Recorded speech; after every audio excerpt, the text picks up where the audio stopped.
festival, and Sachinandan Maharaj was saying that Lord Nityananda is kind of the best kept secret of the Gaudiya Vaishnavas.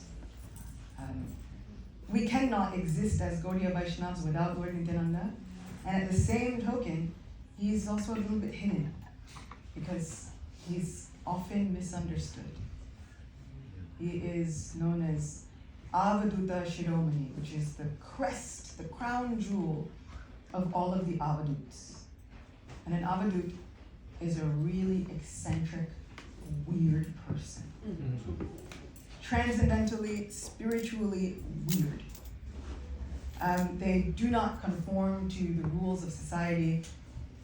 If somebody gives them rules, they tend to do the opposite. You ask them a question, they answer it with something else. So they're very, very, very, very spiritually out there, which is perfect for New York. Doesn't it seem like all of the New Yorkers are a little, like we follow Avaduts? So Nitai is one such Avadut, and for that reason he is often, like I said, very much misunderstood. And so he becomes a little bit of a best kept secret. However, Lord Chaitanya says that if anyone wants to get close to me, they need the mercy of my Nitai, my Nityananda. However, if anyone wants to get to know Lord Nityananda, they kind of have to find out through Chaitanya Mahaprabhu. Gaurachandra says, nobody can find Nitai unless I reveal him. So I find it completely fitting that we've been here worshiping Gaurachandra. And I feel as though Gaurachandra has mercifully revealed Lord Nityananda to us. Gaurnitai are the most extremely merciful manifestations of divinity that have ever been. Usually they say there's Radha Krishna are so merciful. But Sri Chaitanya Mahaprabhu is even more merciful than Radha Krishna. But even more merciful than Sri Chaitanya Mahaprabhu is Nityananda. Because Nitai doesn't care about anything. Qualifications, disqualifications, he doesn't care. Birth, gender, anything, he does not care. In fact, the more disqualified you are, it seems as though the more Nitai wants to try and find you. Pick you up and drag you to chant the holy name. Especially when you don't feel like it. So Nitai would often go and find the most unlikely people. He would make mischief wherever he went, because he was also in the mood of a cowherd boy. He was very, very often in the mood of Balaram. And so now, Sri Chaitanya Charitamrita says that the source of all of the Vishnus, Sankarshan, the entire Chaturvyuha, all of the Vishnus who are creating and maintaining and even annihilating all of these planetary systems. The source of Anantashesh, who is holding all of the planetary systems now, their origin has come as Nityananda Rama. And this time, he has come to break all the rules and break open the storehouse of love of God. And he has come to incredibly give that love of God to everyone. I'm going to tell you about how I got my Nitai, but also he doesn't stay still. Nitai is incredibly restless, and so even now, you can see, he moves around, he does things, he goes where he wants, he travels. So he's incredibly restless. And even during all of the pastimes, Sri Chaitanya Mahaprabhu would ask, why are you so restless? Sri Chaitanya Mahaprabhu's mother, Sachimata, would ask, why are you so restless? Nitai's own mother would often ask, why are you so restless? But he's so overwhelmed with love of God, he can't stay still. He's moving everywhere. And so, there would be many times he would go preaching, and Sri Chaitanya Mahaprabhu would make pairs of preachers. So they had a tag team. And in Nityananda Prabhu's team was Haridas. Now if you look next to Nitai, there is a very small deity of Haridas Thakur. Thought it fitting that the tag team is back together again. Nitai was always happy to go preaching. Haridas Thakur, not so much. And I will tell you why. Nitai would go preaching, and they would pass a tavern, basically a bar, of which there are many on the Lower East Side. And as they would pass the bar, Nitai would kind of look over. And then always, he would get a look in his eye, you know. He would look at Haridas, and Haridas, no. Let's go preach to the people in the bar. No! And so he would want to go and preach to the people in the bar. Chant the names of Hari. And sometimes the drunken people would say, I like this guy. He dances really funny, and they dance with him. And he would go and embrace them. Sometimes Nitai would see the flowing Ganga, and he would jump in. And Haridas would say, Nitai, what are you doing? There are crocodiles in there. And then Nitai would emerge from under the water wrestling a crocodile. I remember, I warned you all. And so he would go and he would wrestle crocodiles. And then Haridas would say, Nitai, what are you doing? You're going to endanger your life. Come back.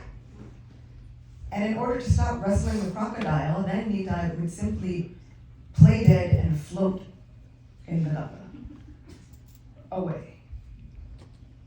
And then Haridas would have to go and run after him to see where he would resurface along the banks of the Ganga. He would see a young boy on the banks of the Ganga, and Nitai would look at the young boy and then pick up a stick and run after the young boy, running to beat him. And then the young boy would run to his parents. And then the parents would return, and Nitai would be long gone, and all that's left is Haridas. And so then the parents would then want to scold Haridas because they would think it's him trying to beat their child.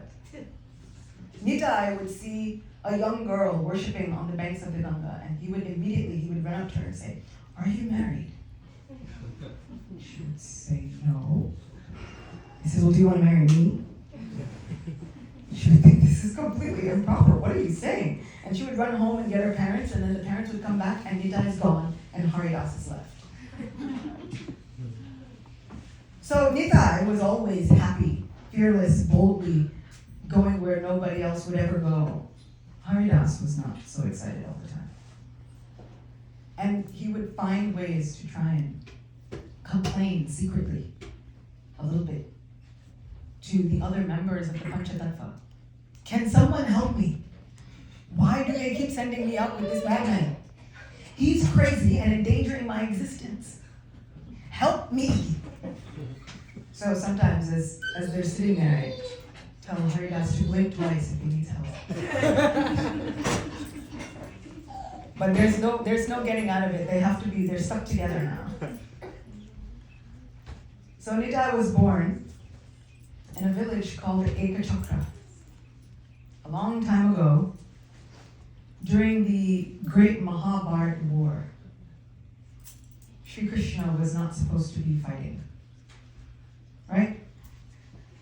Everybody with me? Yes. Mm-hmm. Everybody awake? Yeah. Anytime. Thank you. We just answer randomly. So, during the Great Mahabharata War, Krishna was not supposed to be fighting. However, he gets so angry with Bhishma that he picks up a chariot wheel. Looks like. And so he picks up a chariot wheel and he rushes at Bhishma. And have we seen, there's a famous photo? No. Arjuna is grabbing the Lord around his waist and Krishna is dragging him. I know, it's a famous photo.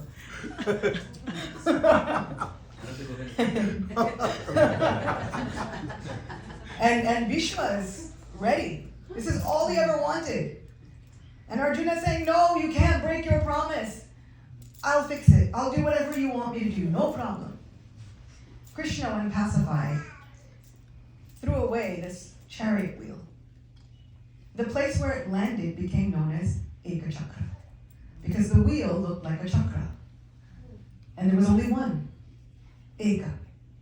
So this place became known as Eka Chakra. And this is where Nitai was born. His mother's name was Padmavati.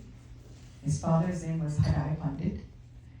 And on the beautiful 13th day, after the new moon, just before a full moon, Lord Nityananda made his appearance in their home. Usually we hear in the Vedas, anybody notice there's like a lot of long pregnancies? Mm-hmm. Right? All the Vaishnavis are. Mm-hmm. So there are a lot of long pregnancies. I think Sachimanto was pregnant for 13 months. There's very, very long pregnancies. Nitai, not so much. He stayed in the womb for only 10 months. He was actually proper gestational period. And then he was born. And from the moment that he was born, everyone in Eka Chakra seemed to get immeasurably more happy, also immeasurably more wealthy. Because somehow or other, wherever Nitai goes, wealth follows. Which is interesting because for a lot of his life, he took on the role of a sannyasi. He was a very interesting sannyasi. So, harken back to the Avadut. He was a sannyasi that would wear big, big turbans with feathers in them, and he would often put peacock feathers in his turban. He was a sannyasi that wouldn't carry a wooden staff, but he would carry an iron staff, gold-plated. Sannyasis usually are not supposed to have gold and silver. They're not even supposed to touch it at that point. He would have diamond, gold, and silver rings on every finger. Large anklets. He would wear costly silks. This is not the look of a renunciate. And so everyone was very confused. But he would go traveling everywhere, anywhere, begging people to chant the holy name. So when he was young, he would perform various pastimes. I'll see how quickly I can narrate just two of them. So once, Nitai was a little boy and he was going to a neighboring village. And the villagers told him, Nitai, don't go there. Nitai said, why? I said, well, in order to go there, you have to pass through a jungle. And in that jungle is a man-eating snake. Don't go there. Nitai thought, I want to go to the village. And the most surefire way to get Nitai to do something is to tell him not to do something. And so Nitai says, I'm going. So he's a little boy, and he walks into this jungle. And in the jungle, there is a large man-eating snake. And this snake comes out and raises its hoods like a huge cobra. And little Nitai says, hey, you snake, stop! And the snake says, this person seems like he is Ananta Shesh, who is a divine snake. Maybe I should listen to him. And the snake stops. And Nitai says, why are you here eating people? You're causing such a disturbance for me and my villagers. The snake said, well, I'm just doing what I was told. Nitai said, well, what were you told? The snake says, let me tell you my story. Once, long ago, the Pandavas, once again Mahabharata, were in exile. And they were traveling through the village of Eka Chakra. And they stopped there. And they stayed at the house of one Brahmin. Unbeknownst to them, there was a demon that lived on the outskirts of the village named Bakasura, different from the Krishna Bakasura.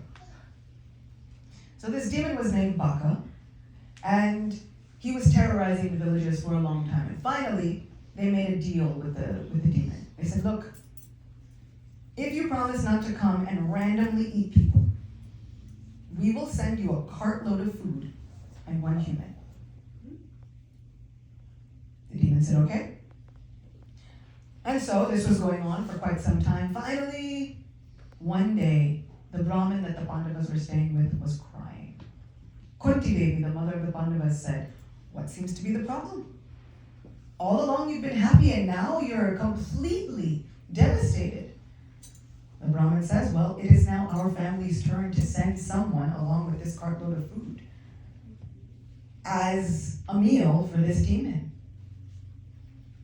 Kunti Devi says, "Send one of my sons, I have so many." She had 5. The Brahmin says, "But you're my guest, I wouldn't dream of it." She says, No, it's okay. I have enough to spare. Let me send my son Bhima." Bhima kind of looked at his mother. "You think so?" She said, "Well, look at the cart of food." Bhima said, "I'm in." No problem. And so Bhima was the biggest of the Pandavas, strong as 10,000 elephants, with an appetite to match. And so while they were in exile, Bhima was always hungry. And so now he's thinking, this is wonderful. I get to eat to my fill. I have no problems.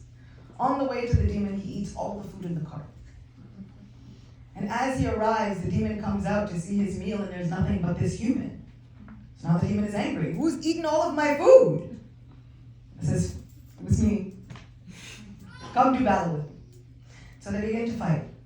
In the meantime, all of the Pandavas arrive back. They ask, "Where is Bhima?" Kunti Devi tells them the whole story, and she says, "Go check on your brother." Arjuna thinks, check on him? Who can defeat Bhima? Why do we need to check on him? But she's a mom. She says, "Go check on your brother." So Arjuna thinks, okay, well, we'll go, but it'll take time to get there. Why don't I do something in the meantime? And so he releases what's known as a snake rope weapon, a Nagabash weapon. They are known as the snake ropes of Varuna, the god of the seas. It's fantastic, just go with it. And so when he releases this weapon, it takes the form of a very large snake. The snake arrives there, checks out the situation. The Pandavas arrive there, they check out the situation. By the time everyone arrives there, Bhima's already killed the demon. So what are you all doing here? Mom sent us. He says, "Well, I didn't need help. We know. Mom sent us." So then the snake says, "Hello, what should I do?" Arjuna says, "Well, I can't recall you. Now you're here. Stay here in this forest and eat whatever comes your way." So the snake tells Nitai, "That's what I've been doing ever since. People came my way, I ate them." Nitai said, "Well, don't do that anymore, because it's causing a disturbance. Here, come, there's a tree. Come in the hole underneath this tree and stay there. People will voluntarily bring you offerings. Then you can eat that. And then you don't have to eat people." The snake says, "How do I know that people will come and give me offerings?" Nitai says, "I will leave my earring for you." And he takes off his earring, and he leaves it at the base of that tree. A place now called Kundalatala, the place where Nitai left his kundala, or earring.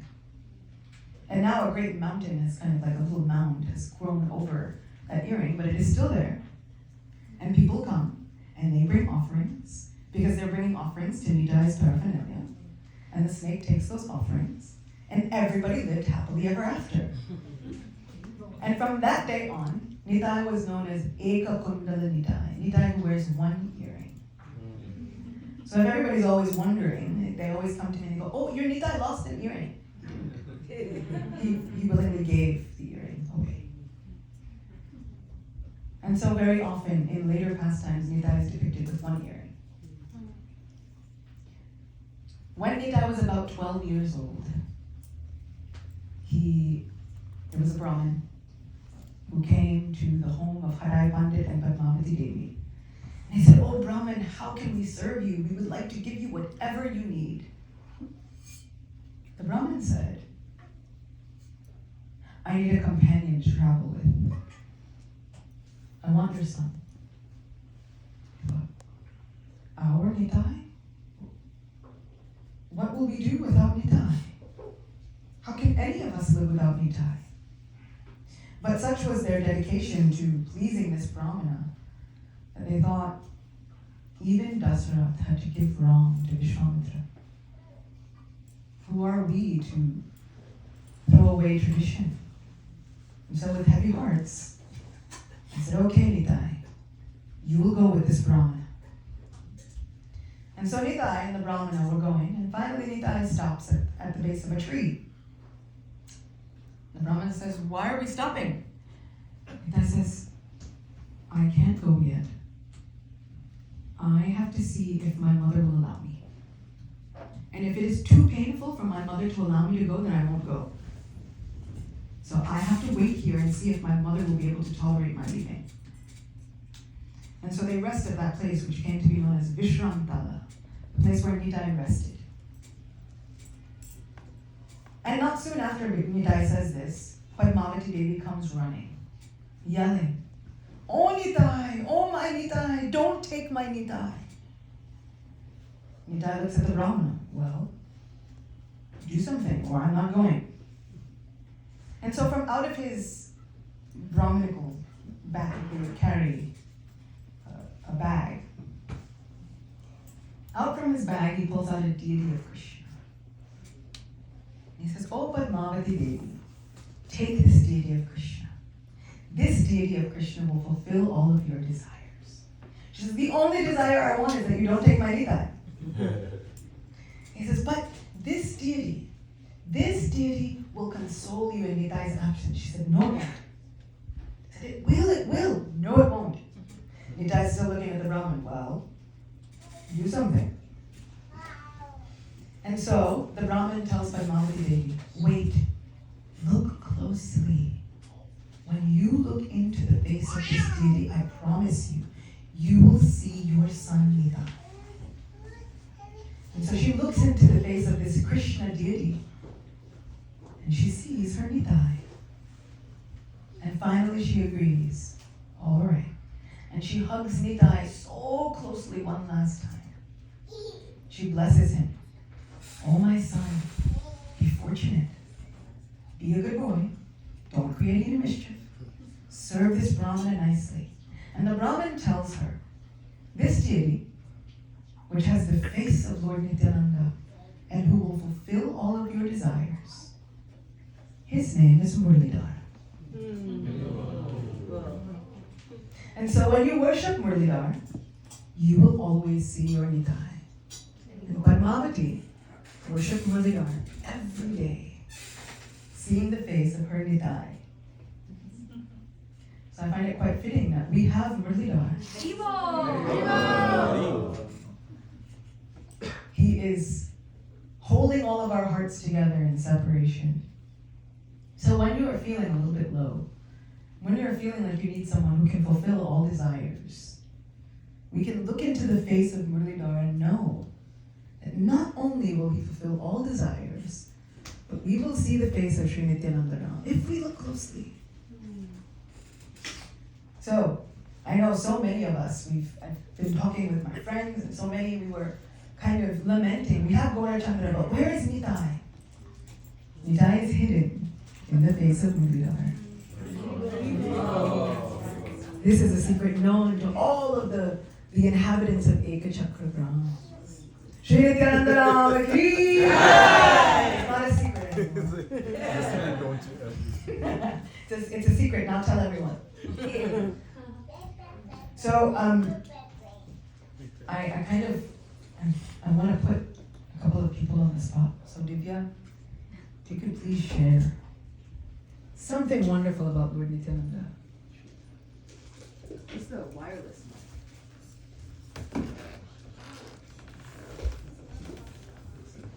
It's covered. It's the best.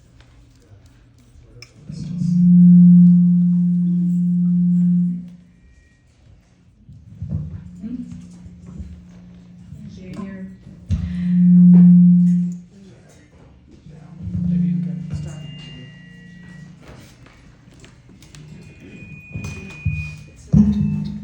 Take that.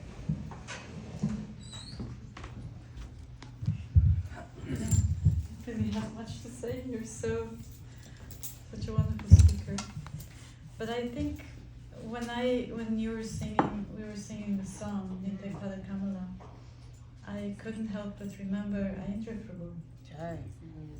So to me, he's the epitome of taking shelter of Lord Nityananda's lotus feet, quite literally.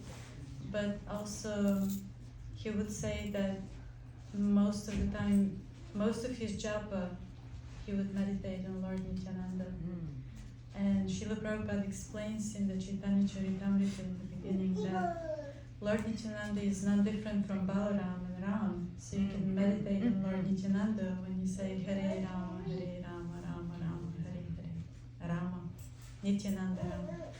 So, and Ayendra Prabhu literally grabbed, in his last moments of his life, literally grabbed the lotus feet of his deity, Lord Nityananda, and he left his body. So I think quite literally, it is true. He showed us that it is possible to achieve spiritual perfection by grabbing the lotus feet of Lord Nityananda.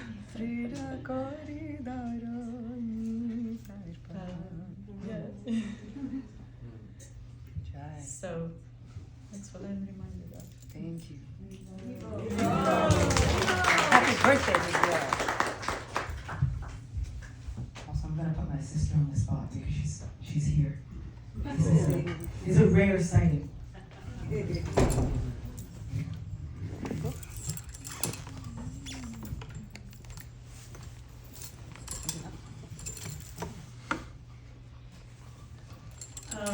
Sometimes when we think about our relationship and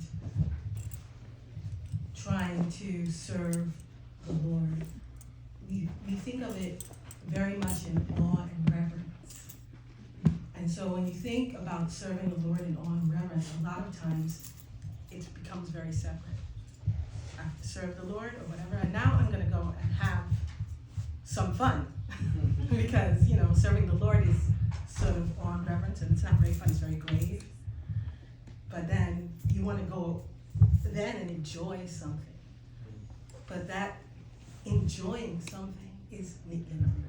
The eternal bliss is Nityananda. That bliss that comes from Krishna Prema, loving the Lord, is Nityananda.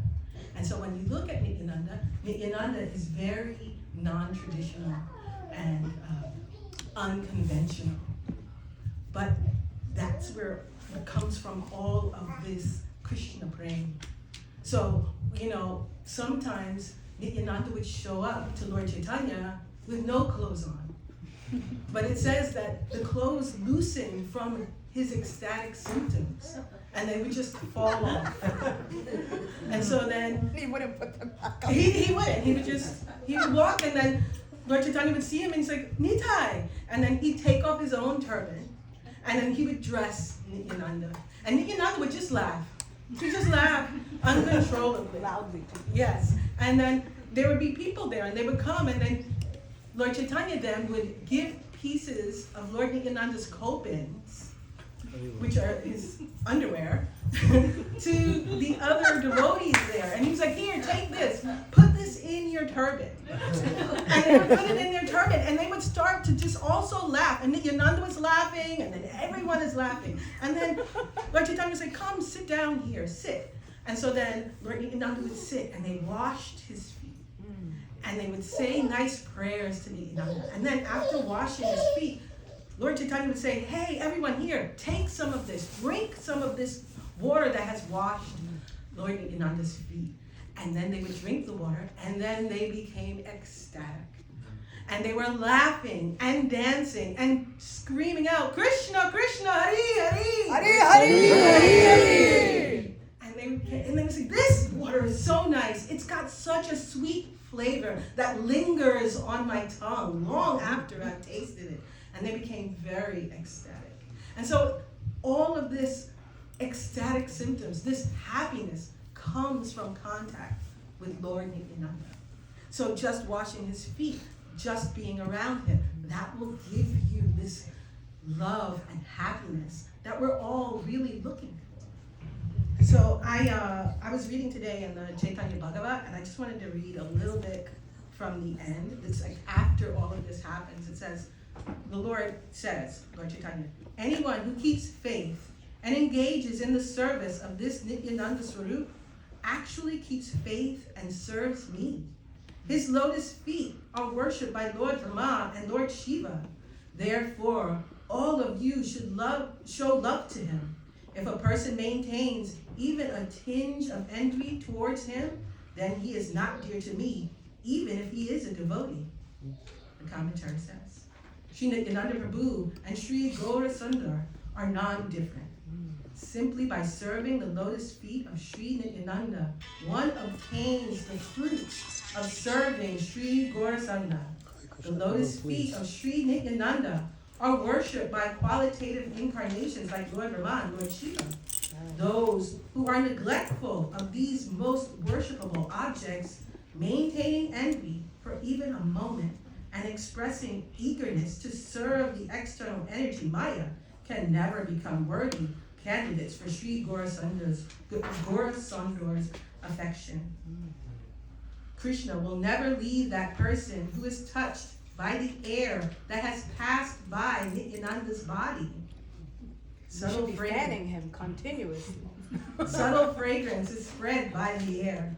The touch of Sri Nityananda's bodily fragrance makes a person's devotional service to Krishna so firm that the worship of a Lord Krishna can never reject him. After hearing the Lord's words, all the devotees immediately chanted, Jai! Jai! Jai! Jai! Lord Gaura becomes the master of one who hears these topics with devotion. Those who hear with faith the topics of Sri Nityananda Prabhu's transcendental characteristics can never become averse to the service of Sri Chaitanya. Only those who are inclined towards the service of Sri Nityananda Prabhu are able to serve Sri Gaura Sundar in all respects. So later on when we're dancing, I'm hoping that some of the breeze will blow and a little bit that has touched Lord Nityananda will also touch us. There you go. I told you. Told you. Great stuff. So I know that I am way over time. I mean, it's like 6 minutes. But if I don't tell the story of how Nitai got here, then a lot of people are going to be upset with me, and then they're going to ask me later, and then I'm going to have to tell you all during your prasadam time. So I'll try and tell it really briefly. Last year, it was the end of January, and it was the appearance day of Advaita Acharya, as it just passed. Last year was a month early because we had Purushottam Mas, leap month, had reset our calendar. And I was in Radhadesh in Belgium. Interestingly enough, Ekachakra is in a place called Radhadesh. So I was in Belgium, Radhadesh, and I was giving the lecture on Advaita Acharya's appearance day. And not long after I gave that lecture, a friend of mine wrote me on Instagram and she said, I have a present for you. This has happened a couple of times in my life, and now I know to check very carefully when someone says that they have a present for me. So she said, I have a present for you. I said, what is it? She said, I got you Mahaprabhu. I said, I'm sorry, what did you just say? She said, I got you Mahaprabhu. I said, well, I'm sorry. Again. And then she sent photos. And she said, on Advaita Acharya's appearance day, she said, I was in Mayapur and she was on Yatra with Vaisheshika Prabhu, who's her Guru Maharaj. And somehow or other, she said she thought I should get something for Acyuta. And she looked across from where they were, and there was a shop that sells deities that look like Dameshwar Mahaprabhu. She's a deity worshipped by Vishnupriya, the wife of Sri Chaitanya Mahaprabhu. Everybody with me? Yeah. Still with me? Perfect. She looked across in the shop, walked into the shop, and saw that handsome fellow over there. She said, him, I want him. Shopkeeper said, not selling him. But why? It's a shop where you sell the deities. Why are we not selling? Nope, I don't want to sell him. So it took a few days. It took other people coming in and helping her try and haggle. He wouldn't even give her a price at first. Then finally gave her a price, and he's trying to haggle and do all of the things, and finally she was crying, everything, and then she got him. And still she had not told me. And so days later, then she tells me, I have a present for you. She's telling me this whole story, and I'm thinking, what is happening? And then she sent me the photo. And I'm looking at the photo, I'm like, oh my goodness, he's so adorable. And then I look down at his base. If anybody knows about Mahaprabhu, what color is his base? It's like red, pink, yeah? What color is Nitai's base? Blue. And I look at his base and I'm thinking, this is not Mahaprabhu, this is Nitai.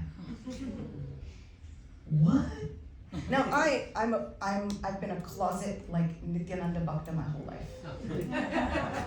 Not only was he like best kept secret from all of the Gaudiya Vaishnavas, he was also my best kept secret.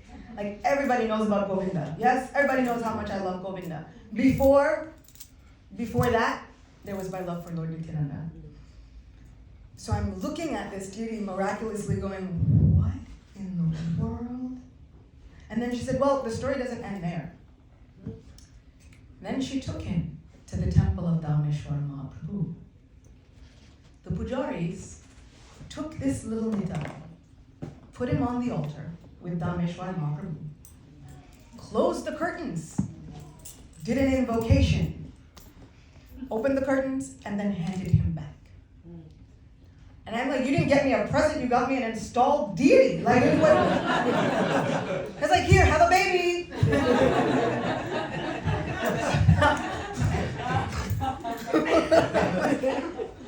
Like, oh boy, what do I do now?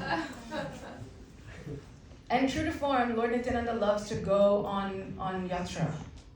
He goes with this Brahmin when he's 12, and he goes on yatra for 20 years before he meets back up with Sri Chaitanya Mahaprabhu. So this Nitai, true to form, and I said nothing about my thoughts about him being Nitai.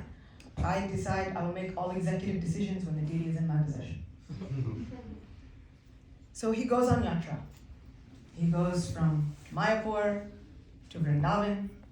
She gets stuck in Vrindavan for 2-3 months. Then she travels to Australia. Then she travels to a few other places. Then she travels back to America. And they go to Georgia and Washington, D.C. and Sadhu Sangha in Texas. And they go all around. And then finally she comes to New York for New York Rath Yatra.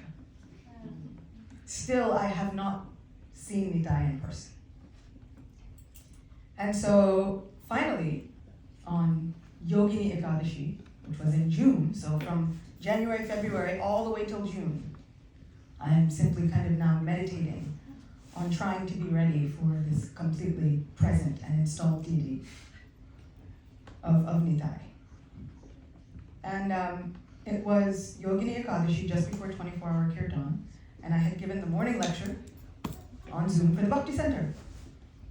And I was on the phone with my mom directly after because she called to tell me I did a good job. Because I demand that my family call and tell me I did a good job.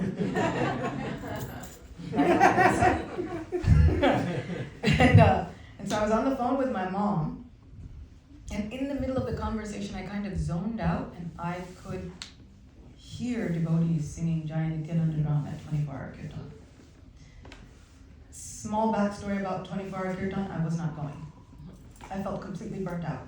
Everybody asked me, are you going to 24-hour Kirtan? My answer was absolutely not. I need to stay home and take a nap for 4 days. Like, I can't do it anymore. I was way too tired and burnt out. In the middle, I said, Mom, I have to call you back. She said, well, why? I said, it's a weird story, but I have to call you back. I have to go and figure out a way to get this duty. So then, I texted my friend. I said, do you think I can come and get Nitai? She said, yeah. She was still in New York because New York Rath Yatra had happened that weekend. This was a Tuesday. And so she said, yeah, I'm still in New York. I'll text you my address. Everybody knows how big New York is, yes? Everybody knows how impossible it is to find somebody in New York, yes? She was 8 minutes from my house. I called my sister who lives across the street from my house. I said, we have to go get Nitai. 8 minutes away from the house. She said, I have the car, let's go. Jumped in the car, Rode, got some fruits along the way. 8 minutes from the house, she came outside. I looked at him, I said, oh my God, he's so beautiful. And she said, I'm gonna miss him so much. I said, yes, please take some fruits.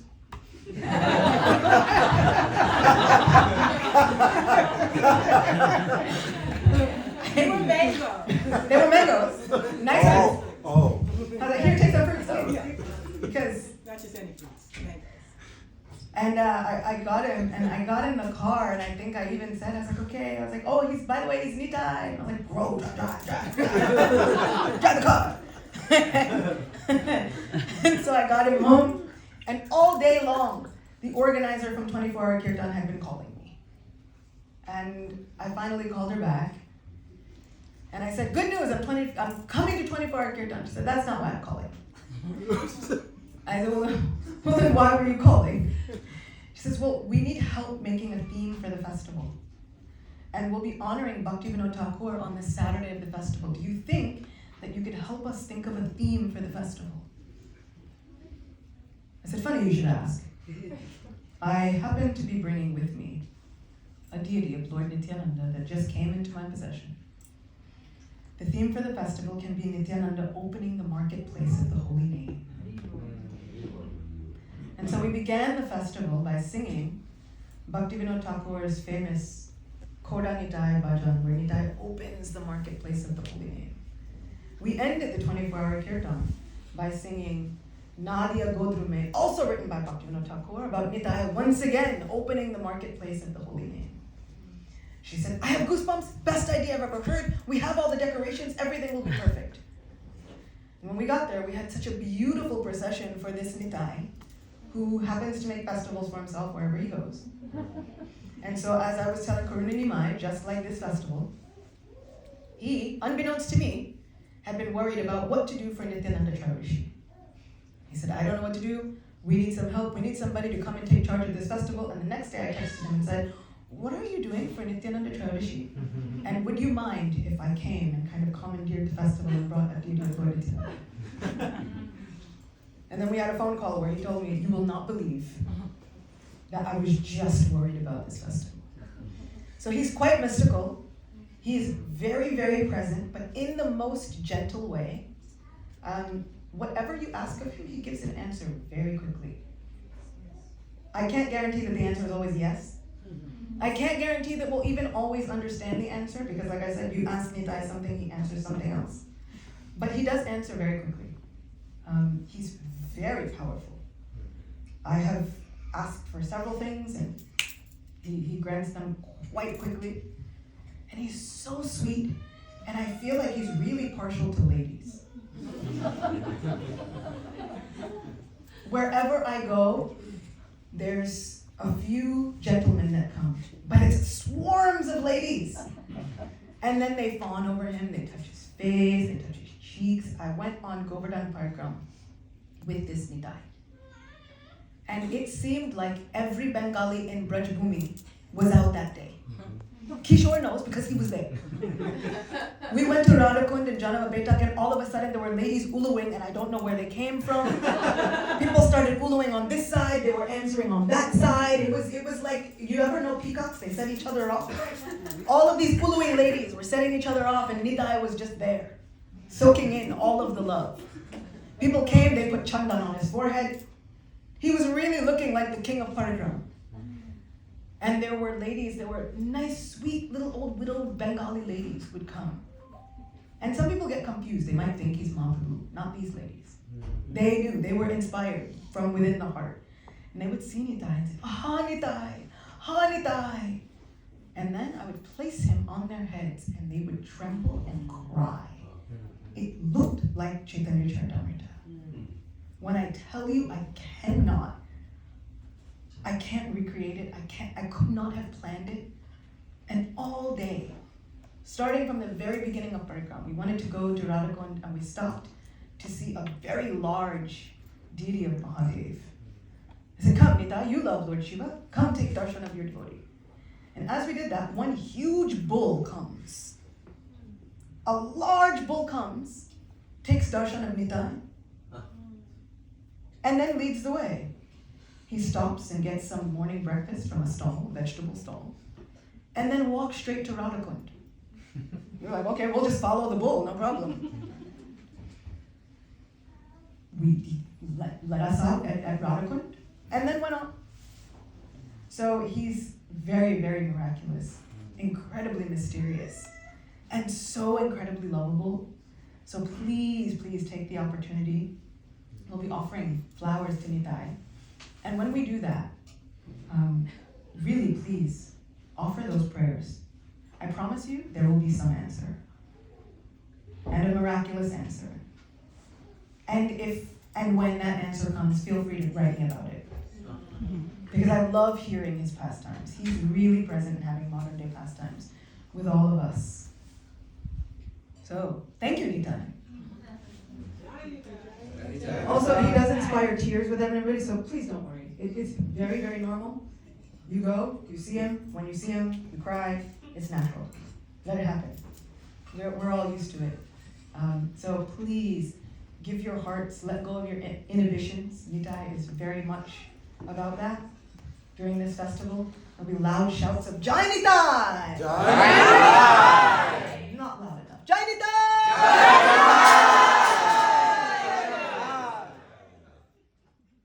And so now I hear that there is a miraculous drama about some of the preaching pastimes of Nitai and Haridas.